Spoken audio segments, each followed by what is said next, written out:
we had Sandy, can I tell her this real quick? It's fine. It can record. It's fine. Yesterday we had a facilitation. Guess what it was on? Stress awareness. Guess who got stressed out during the stress awareness conversation? Me. You know why? Because my camera died and my microphone died. And it was during a part of the meeting, which Sandy, maybe we should reach out to that guy so I could just tell him, like, this guy was getting vulnerable. He starts talking to us about how his grandma passed away. And then, and what was this? His aunt. His aunt passed away first. And then his sister.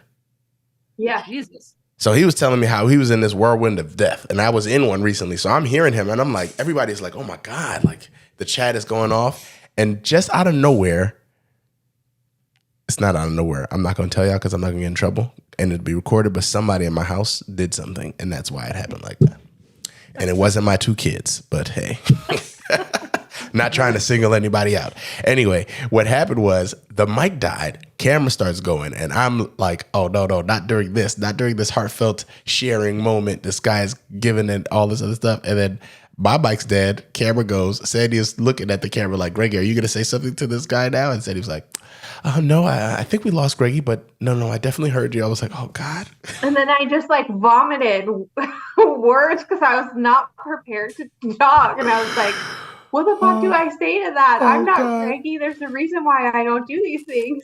I was like, I got back on. I was like, nope, I heard the whole thing. I wanted to share. And I had recently lost my aunt too. So but I was able to. You recovered well. Oh my God. That was so annoying to like lose my mic and camera in that moment. That was tough. But hey, it's all good. It's all about the recovery. Hey, it sounds like the recovery went well. And I mean, people know you weren't like, this is uncomfortable. Let me just like, whoa. it was just like, no, not this moment. This is the worst possible moment to lose him. And that's like what happened. I was like, oh, come on, dude. We can do better than that. We recovered. We make it work. And it's just weird. You have to be adaptable. Yeah, I guess so. Look at that. And look how that adaptability comes right into play. It all comes together in the Matrix. Oh, I love it. Yeah. I love when that happens. And the Matrix also. It's almost like we know what we're doing. Well, then that might be the perfect time for us to do the intro thing. You want to try that now? Let's do it.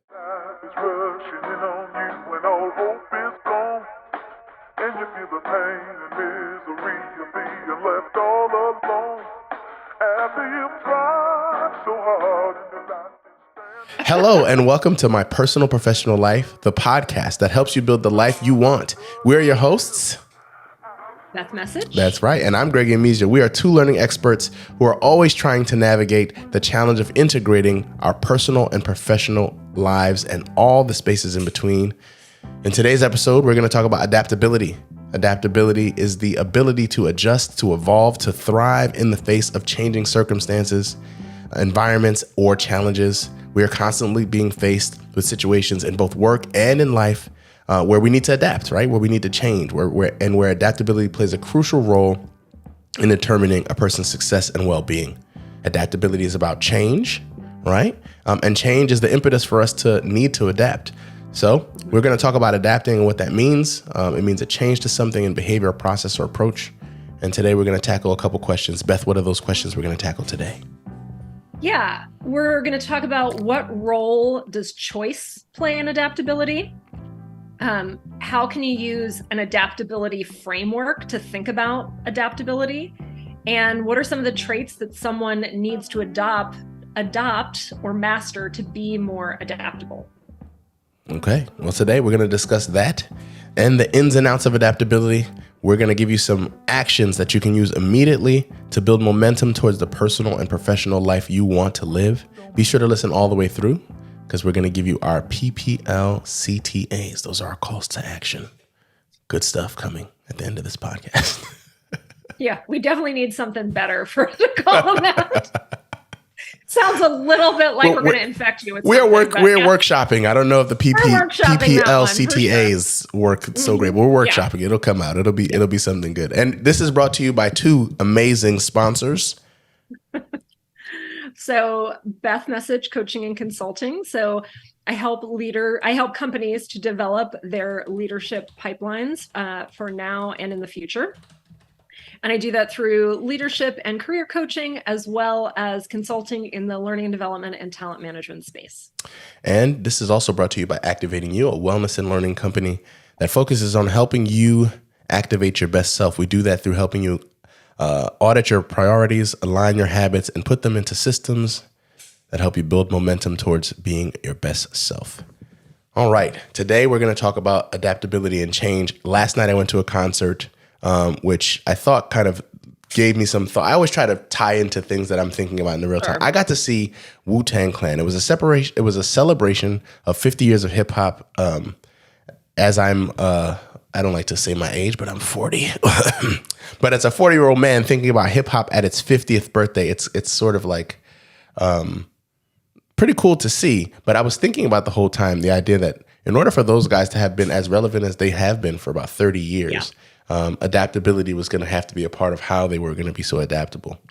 There's been documentaries on Wu-Tang now. There's been there's a series on Hulu that was actually pretty good on Wu-Tang now, but it gets into the space of how they actually became to be.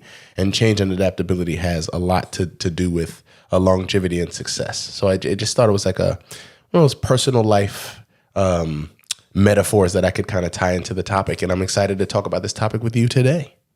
Yeah. Same. What comes to mind when you thought of this idea, or when we were workshopping, hey, this is what we want to talk about? What was bringing you to the what was bringing this up to your mind that made you feel like this is a good topic for us to tackle?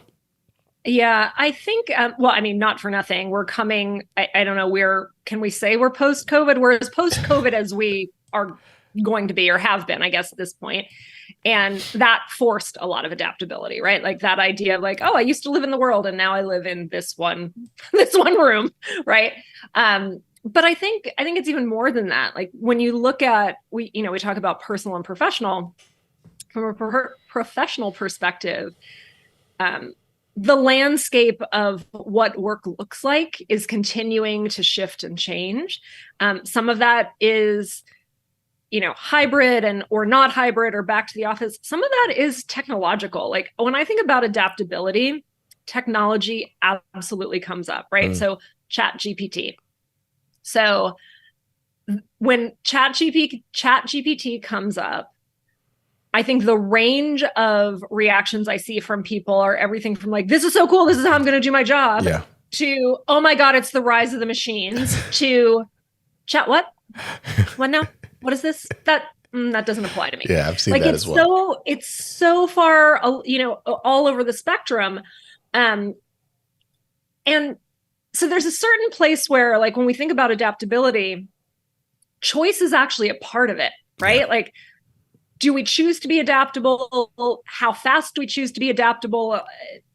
I don't know. There's, technology, I think, is the quickest, or the thing that comes top of mind to me, but yeah. What about you, Greggy? Yeah, I love that you brought up technology. I think especially from people who are in the learning space, it's something that definitely from a creative space you're hearing, right? Oh my God, this is going to take over for us. Like, where is our value if we have this thing that sort of feels like it can do our job for us?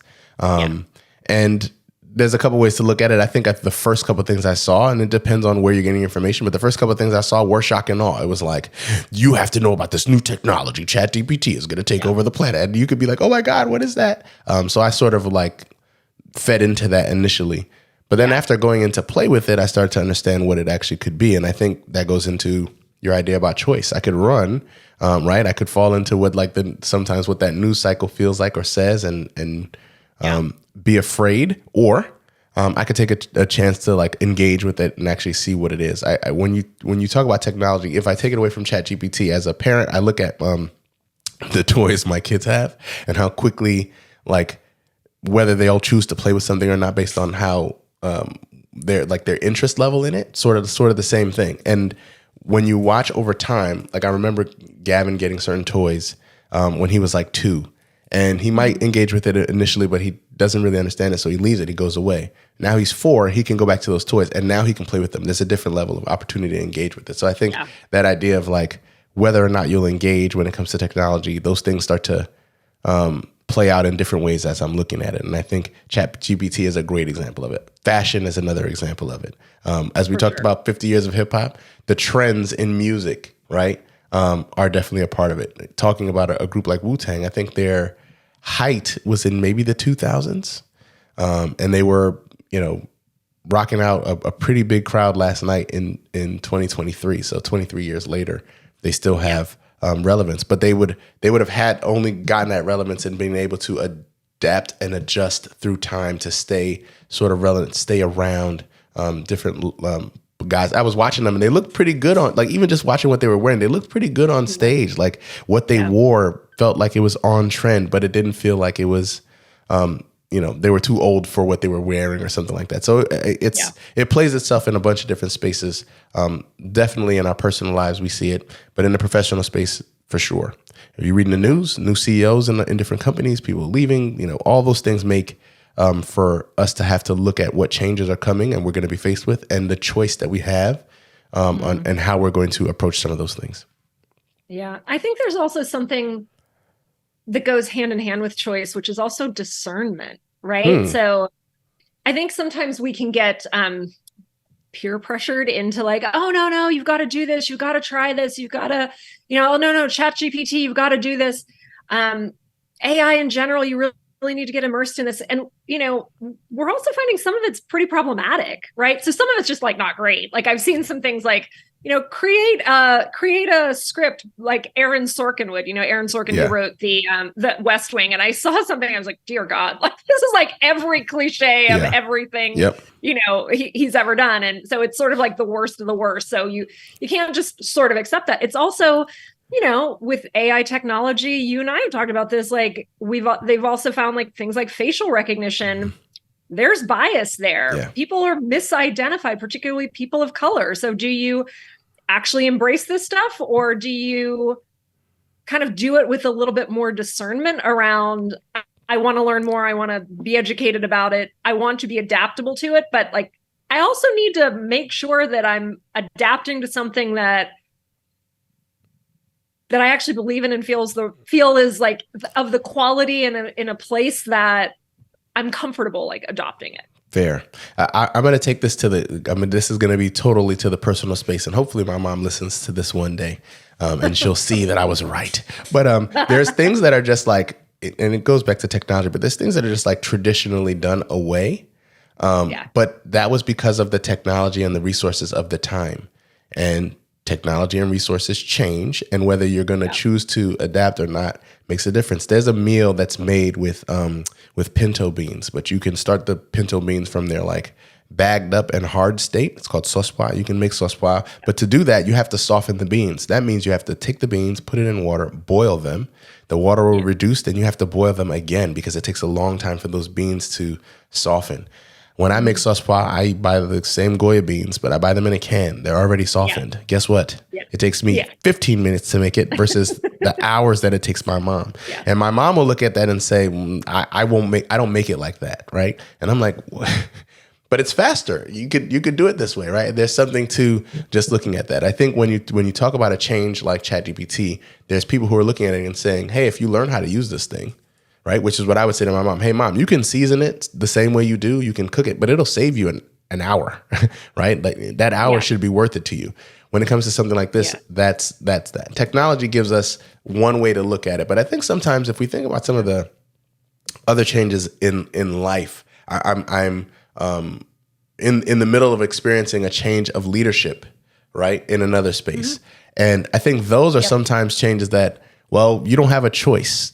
Really, or it feels like you don't have a choice. The leader's changing, you didn't choose them, and whatever they decide is going to be how this company or this organization is going to be ran, you have to deal with some of those. So now it's going to be about, how quickly can you adapt, or will you?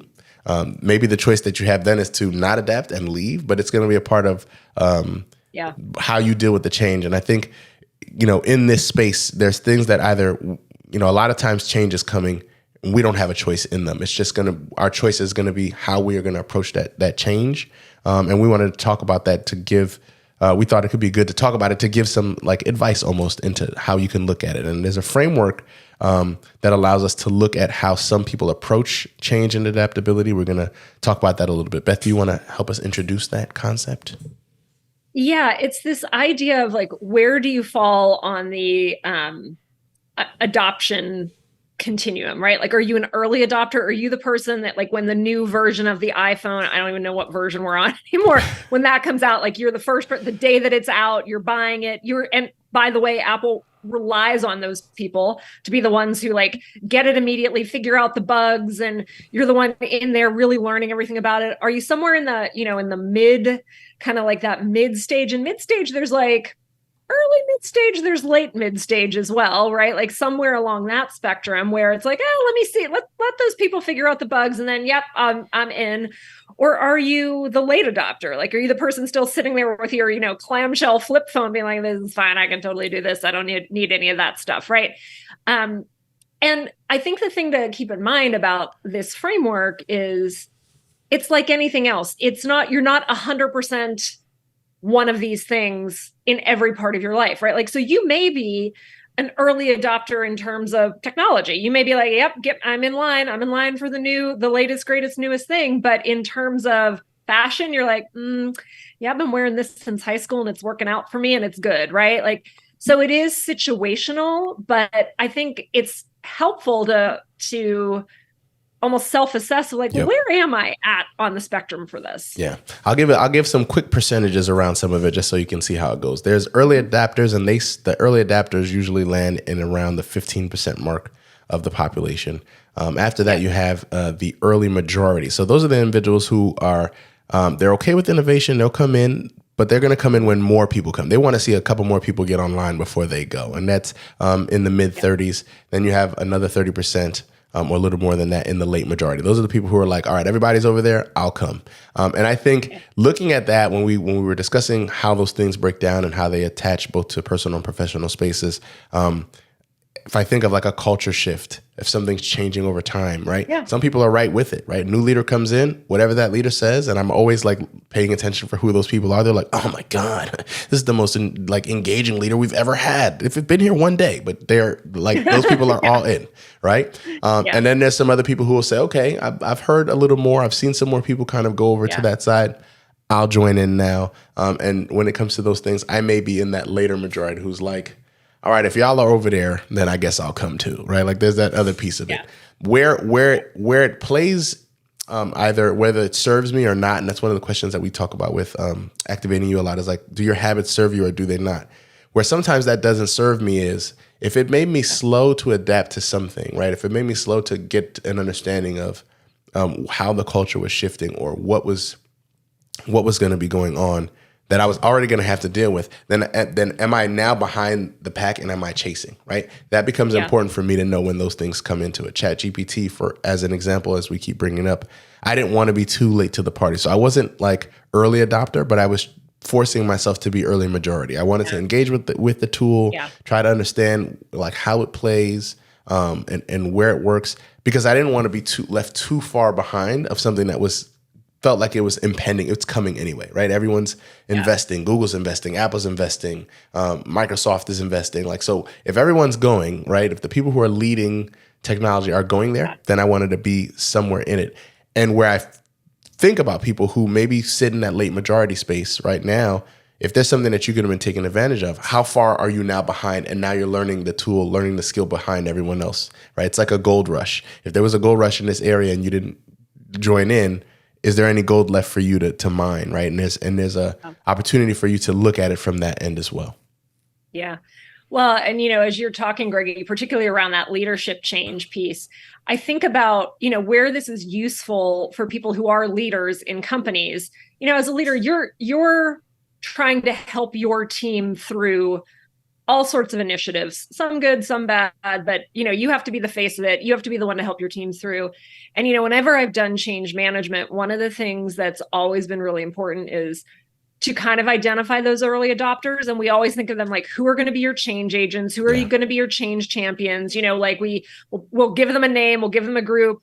And depending on the size of the change, like I've done really big initiatives in companies where it's like, okay, you are like, we've got a change agent group and we meet with them on a regular basis to, number one, help make sure they're fully educated as possible and kind of put them out there to be champions of this. But also then they become the listening ears, throughout the organization of like, well, how are other people? Like, if you're out there, really championing this, then you're going to hear from the people who are less comfortable, maybe a little more skeptical. So, I think as a leader, it's really important to understand how people fall in this adoption or adaptability framework, because it can help you to actually get work done. Yeah. And if you're a leader and the team you have tends to, right, I think just thinking about that now, if I'm leading a team and I have a bunch of late adopters in this space, they're the ones who are not necessarily coming along early. That would tell me the kind of patience I need to have as I'm bringing them along. So there's ways to use it as a leader. If I'm looking at a team where, I kind of know this team is sort of late to the party when it comes to these things, it means that I either can coach through it, right? Or at least I have the understanding of the patience I need to have with this team. They'll get there eventually. Yeah. I'm just going to need a little more time to get there. And to the other part of strategy, if there are some early adopters, if they're good enough influencers or big enough influencers on the team, you can really work with them to help drive everyone else's ability to move forward faster. So there's definitely things there that we can look at. I think talking about COVID is always like third rail. Do I want to talk about it or not? But I think we got to see a lot of examples of what that was like when people were approached with, hey, these things are closing. This is happening. What do you do? Can we go? Shouldn't go? Put a mask on. All those things were big changes that we had to have in our lives. And that was probably a lot of our conflict, right? This is in real time when it came to something that felt more life and death. We were facing a space where we were looking at people who were conflict or having conflict because of early adapting, or late adapting. That space where some people were like, let's go, let's do this thing. And other people were like, you haven't proven enough to me for me to go. So those conflicts can show up in spaces in our lives. And I think it's important that we're taking advantage of seeing that. Yeah. Well, and I think the point about that also is sometimes we have choice in terms of the things that are coming at us and how we want to adapt or if we want to adapt. And then there are other times where it's like, well, this is here regardless. Like, I don't get to opt in or opt out to whether this is happening. My choice lies in the scope of my choice lies in how I'm going to behave in this situation. And and there's going to be more of that, right? Like, and hopefully not more pandemics, but there are just more situations, knock on wood and anything else I can find, right? But no, like just more situations where, okay, well, I don't get to choose the situation, but I get to choose how I respond to it. Yeah, I think it would be smart for us to consider how much faster those changes are going to come now because of what technology is doing. I think climate change is changing a lot about what's going on. Like, I think we're on record to have one of the hottest years in history. I don't know that that's a trend that's going back the other way based on what the science is saying. No. So there's a lot of change that we're going to be faced with coming forward, and that's going to hit us in both spaces. I think if I look at a lot of the strikes that are going on. So right now we got a strike with the writers, strike with the actors. UPS just had a strike, right? Like all of that is coming because there's so much change happening with such speed that everybody is sort of like, hold on, time out. We need to reassess some of this stuff. So I think if we're looking at the outside, some of these spaces outside, they're giving us some of the cues for how we need to start looking at what the changes may be for us going forward. Yeah. If we're saying adaptability is something that we can build on, we can get better at it, what are some of the traits that we might need to help us master this concept of adaptability? Yeah, I will tell you, like, the number one that I think is super important, and I think this is a trait that's important for a lot of things, is curiosity. Mm-hmm. I think being open, having a growth mindset, like we talk about growth mindset all the time. Being self-aware, all of those are important. Being versatile. Can we of curiosity? Yeah, I was going to say, that was exactly what I was going to ask. I was like, can we tap into the curiosity a little more? Because I think it's a big word. And when I talk about it, I feel like sometimes it can get jumped over real quick. But I think it's deep, Beth. So I want you to let's get in it. Well, I mean, I think it's like if you can approach something with a curious mindset, and curious doesn't mean I think it's good or I think it's bad. It's truly like, let me explore, let me understand this, right? When I coach people, this is what comes up a lot. I think we can have fear reactions to things, whether that's fear of change, fear, and sometimes even good change, right? Like we can approach it fearfully because we automatically go to, oh, I know this is going to happen. And the reality is, I mean, maybe you do, maybe you don't. What if you came at it from a place of curiosity when in situations of conflict? Okay, well, you want to do this, and I think that's because of X, Y, and Z. Like when we're on the opposite sides of things, we can produce all of these reasons or all of these backstories of why something's, why you think one thing and I think another. If we actually could say like, okay, so we don't seem to see this the same way. Tell me what you're thinking. Like, help me understand, like, why do you think this versus that?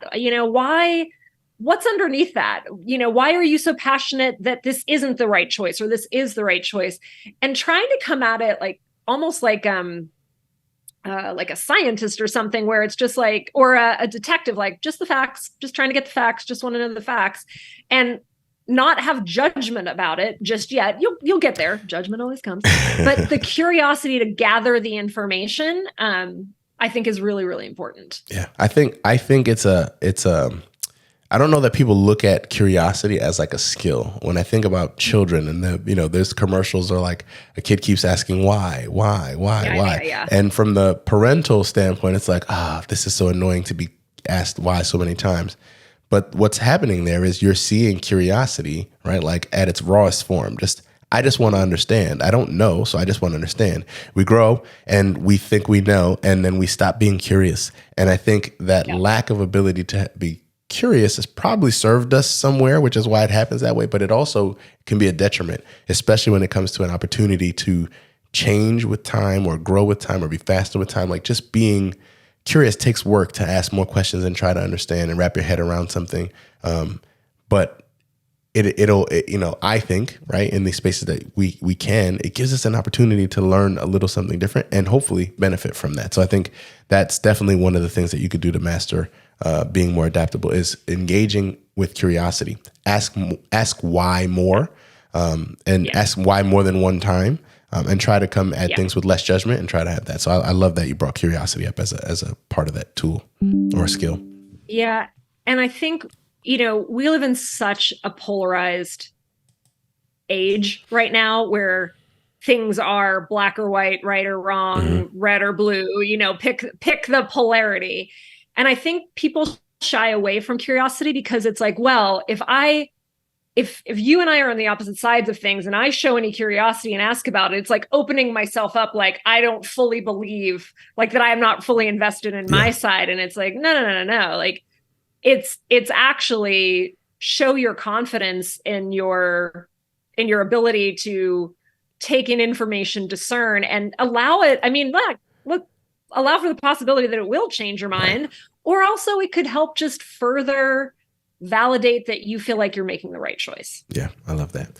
I'll add something to this as another, whether it's a trait or just an understanding. I love, whenever I try to think about what we're going to talk about, I always look at the definition of the word. I always try to get into understanding like what that thing is, or try to get into some of the science of it. When you think about something like change, a lot of industries use change as an accelerant, right? Like that's one of the things they do. So if you look at sports sometimes, if you have a team, right, that is getting to maybe like a playoff, but not a championship, they may change a coach. Now, what they know about the change is what's going to happen is they'll say, okay, if we change the leadership, we feel like we have most of the pieces. We'll change this one piece, which is the coach.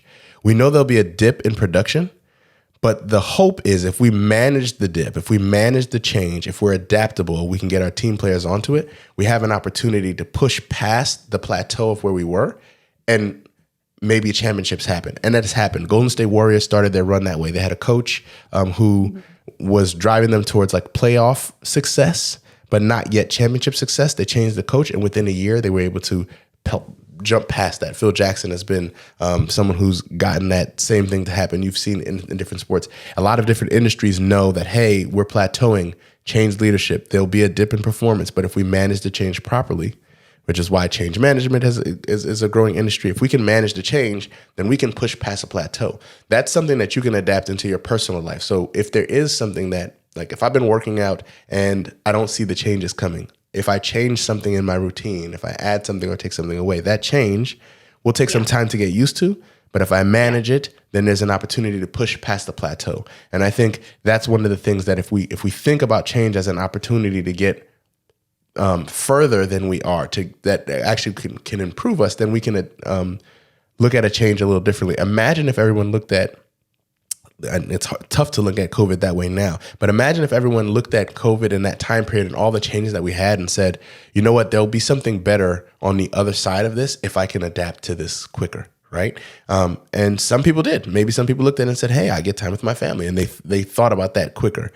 So they didn't waste time in some of the other uncertainty. Maybe they were more curious about, hey, so what is this time actually saying? Beth, I loved when I think about your story in that COVID period was one of the most inspiring to me. When you talked about how you loved to travel, the world was changing. You couldn't travel the world anymore, but you hadn't seen Harlem. You hadn't seen New York, and you live in this amazing city that tourists come all the time to, and they can't. So now that city's open to me, and I'm going to take that time to go out and see it, right? That was you being adaptable and in the moment, like changing, and you got the benefit of that. You could have also sat in your apartment for the next 3 months and sulked about it and not adapted, and guess what, right? Like there would have been a difference in how your life went about after that because of it. So that's another way to look at it. Know that there's an opportunity with change to push past a high mark, right? You can get even higher when you take that. But what you have to do in that moment is to know that you need to manage that change, and managing that change is managing expectation, knowing that there's going to be a dip in performance or a dip in the status quo because of the change that came. But as you work to it and build momentum out of it, you have an opportunity to push past your marks. Yeah, I think as you're talking, Greggy, the thing that I think you're touching on there that's sort of underneath that is the importance of both, if you're talking about yourself, obviously self-awareness, or if you're talking about understanding what's happening in your organization, social awareness of, when we talk about the change curve, it's not like the change trajectory that's entirely going up, right? There is that, we call it the pit of despair. It's like, oh, people get excited and then they'll get really not excited until they go back up again. And that's just that is a natural progression. But if you look at that downward, slump as like, oh no, this is not going to be effective. People aren't adapting. Part of adapting is you're letting go of something. You're mourning the loss of something. You're feeling the dauntingness. Is feeling that daunted? I don't know. But you're feeling daunted by, even if it's a good, if it's a good change, there's emotions tied up in that. And you can see it in individuals and you can see it in groups. Yeah. And so I think that awareness, both self and social, is really important. Yeah, I love thinking about that. And anything where you can be more self-aware, I'm all for it, right? I feel like this whole thing that we're doing in life, this whole thing that we're doing in life is getting to know ourselves. If we get to know ourselves, self-mastery allows you to master everything else. That's what I believe. So self-awareness is definitely part of that self-mastery. I like this. I like what we talked about today. All right. Well, let's get to some call to actions. Let's give some people some things they can walk away with today to apply to give themselves a chance to be their better selves. Let's do it. Yes. I'm going to go with one, and that is try to orient yourself from a place of curiosity. And it's not always easy to do. So kind of, whatever is the thing that will help you. If it's putting up a Post-it note that just says curiosity, if it's, putting a rubber band around your wrist that like anytime you feel yourself being really resistant, you sort of pull it. If it's like, hey, I've got that business partner that I would rather like drink oil than talk to them, like, all right, so I know anytime I'm talking to this person, like I'm going to come at it from a place of curiosity. It's not easy to do, but I think in terms of adaptability, you'll really reap the rewards of it. So I'm going with one today. I like it. I love the curiosity, and I think then I'm going to say, try to be an early adopter. And I don't know that was where I was going to go initially, but the changes are going to come quicker. They're going to come faster. And the people who, although the early adapter, if we take this to an iPhone space or a technology space, sometimes they're going to deal with more bugs. They're gonna deal with more malfunctions. They'll have to send the phone back even. But they're gonna be ahead of the curve. And I think in the spaces that we're going now, if there's an opportunity to be ahead of the curve, take advantage of that. And part of the reason why I'm saying that now is because the goal of technology was supposed to make life easier. It was supposed to make life easier. If there's an opportunity for things to be easier for you, then what should happen on the back end of that is you should have more time back for you, for your family, for the things that matter more. So if there is something like a ChatGPT that can help me write, that can help me write something. Now, I didn't say write something for me. I said that can help me write. Correct. That can, if I can learn how to prompt it to give me information that'll help my process hasten, then I want to take advantage of that. Because if it was 45 minutes before that it took me to do, and this is 15, well then guess what? 30 minutes I get back to do a walk, or to take time to get on the Peloton, or to spend some time and sit with my family. Wherever I can get those minutes back, I should be trying to take advantage of that. There's a book, I think it's called The CEOs Are Lazy. And it's because they found ways to delegate. So if technology is a way to delegate to make things faster, then be an early adopter. Take advantage of it. Take advantage of trying to get into the spaces and embrace a change a little more quickly than maybe you were before. So if you were a late majority, maybe jump into that early majority. Try to figure out how to get one stage closer. If you're early majority, you want to be now an early adapter. That's what I would say is a call to action. And you can start doing that now by recognizing a change, embracing it, and being more curious, as Beth said. Yeah. Perfect. Awesome. Well, that was our conversation for today. We talked to you about change. We talked to you about how it is a sort of like the impetus for the need to adapt. And we talked to you about how adaptability can add to your life rather than take away. So being okay to adapt and working with those things can push you forward. We hope you take that and use it. That's really what these conversations are about. Beth, is there anything else you want to say before we throw a big peace sign up to the people? No, I mean, I think this is a really timely topic. I think we're being asked, or in some cases forced, to adapt and change on a regular basis. So just creating a little space for yourself to think about how you do that and how you can do it in a way that is causes less friction for yourself is always important. I agree. 50 years of hip hop. I feel like I'd be remiss after hanging out last night with Wu-Tang. I didn't hang out with them. I just got to see them on stage. But I would feel like I would be remiss to say, hey, shout out to hip hop for being such an inspiration to me and to this world. And 50 years is awesome thing to celebrate. I hope hip hop gets another 50 years.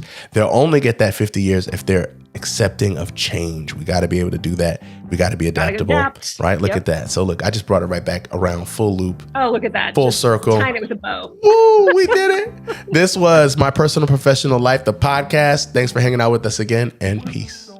Thank you. Bye-bye.